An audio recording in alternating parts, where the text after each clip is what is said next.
Muy buenas tardes, mi nombre es Jonathan Gómez. Vamos a hacer la exposición de la ontogenia del sistema nervioso. ¿Qué es la ontogenia? También es llamada como morfogénesis u ontogénesis. Este es el proceso en el cual describe el desarrollo de un organismo desde su óvulo fertilizado hasta la vida adulta.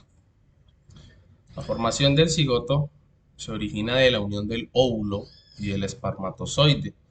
Este es el primer estadio de vida, donde se comienza la fase germinal, que es donde el cigoto se autorreplica continuamente creando el conjunto de células que después se convertirán en lo que conocemos como el embrión. El organogénesis, el embrión adquiere las tres capas germinales, su forma es redondeada y comienza a darse forma a las estructuras originarias que pues se convertirán en un bebé. Estas fases son importantes, estas tres capas, perdón, son muy fundamentales para la formación del sistema nervioso. Estas tres capas se conforman del ectodermo, el mesodermo y el endodermo. En el ectodermo se originará lo que es el sistema nervioso y la epidermis. Del mesodermo, los huesos, los músculos, los riñones, el aparato reproductor. Y el endodermo dará lugar a los pulmones, sistemas nerviosos, hígados y páncreas. La formación del cigoto, como bien sabe, como bien es sabido, se origina dentro del óvulo.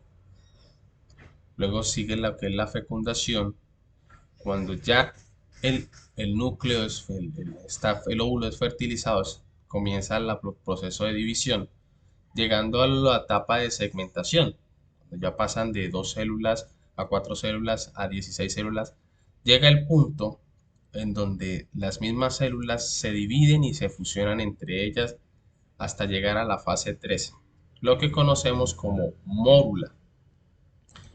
¿Qué es la mórula? Al finalizar el tercer día, como ya lo hemos mencionado anteriormente, los blastómeros, que es el grupo de células que van por dentro, se dividen y forman este conjunto. Se le conoce como mórula porque tiene la forma de una mora. A medida que avanza, en este punto está la mórula, va cayendo dentro del útero y pasa a conformarse lo que es todo el blastocito. El blastocito está conformado por la zona pelúcida, el blastocele, el trofoblasto y la masa interna celular. La zona pelúcida es la que nos permite hacer todo este recorrido a través de la cavidad, donde los blastómeros evitan dañarse, porque a medida que avanza, él tiene una especie de unos pelitos que junto con la zona pelúcida permite que él se deslice de forma adecuada. Muchas veces los abortos espontáneos se deben a la falta de esta zona pelúcida o que supone un poco enriquecimiento. El blastocito como tal es la conformación de todas estas áreas. Cuando llega al punto de ingresar al útero, en el este de implantación, los blastómeros se forman, un grupo coge hacia un polo y el otro grupo forma lo que conocemos como el trofoblasto, que es la capa externa que protege eh, el embrioblasto, que es la masa interna celular. ¿Qué es el blastocele? El blastocele es el líquido que recubre lo que son los embrioblastos o los blastómeros que se fueron, la masa celular que se fue hacia un solo punto. Protege, evita que de pronto protege prácticamente, esa es su principal función. Hace como de colchón junto con lo que es el trofoblasto. Más o menos dentro del embrioblasto se consideran que hay unas 200 células aproximadamente, puede incluso llegar a ver hasta más.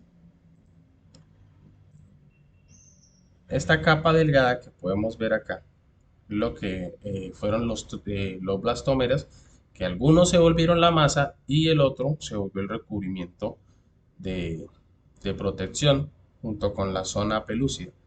Como mencioné, todo este conjunto es lo que se conoce como el blastocito. Su principal función es proteger el embrión y después él hará parte de la placenta.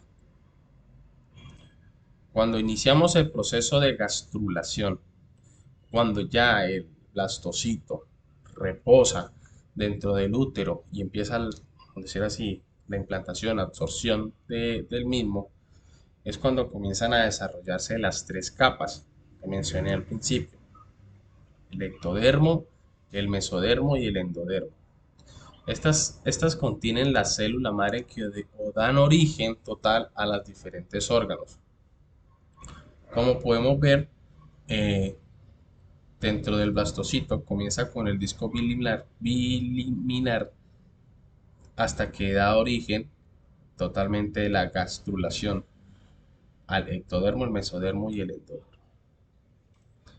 En el tubo neuronal, después de cuando ya está la implantación, se conoce el tubo neuronal como la parte más antigua del sistema, por lo tanto es la encargada de dar origen al encéfalo y a la médula espinal, a todo el sistema nervioso.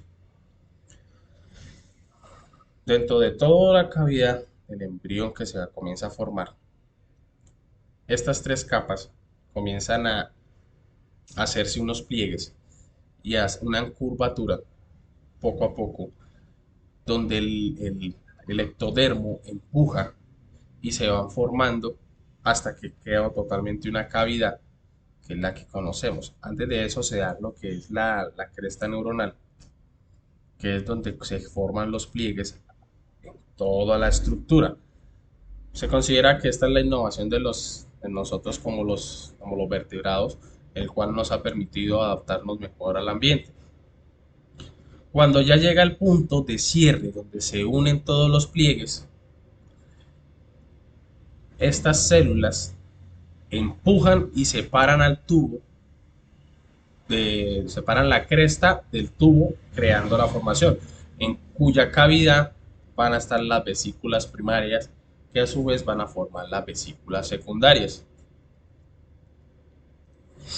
Vesículas primarias son un conjunto de dilataciones que se forman dentro del tubo neural llamadas como el romcéfalo, que coordina diversas funciones, entre ellas en el cerebro, el bulbo raquídeo, el puente de Barolillo.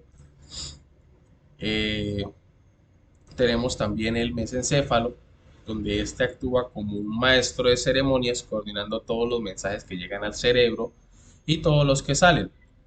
El prosencéfalo es un área que se construye de otras más pequeñas y durante este proceso de su gestación dan creación a las estructuras nerviosas.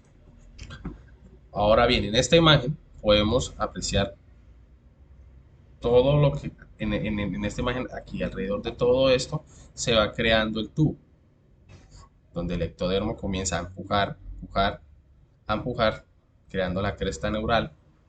Y por último, la separación que se da y la formación directamente del tubo neural, que va desde acá. Él va haciendo los pliegues a medida, hace los pliegues variados, a veces se cierra más arriba, a veces se cierra más abajo, hasta tal punto en que quedan solamente dos aperturas, en la parte de arriba y en la parte de abajo.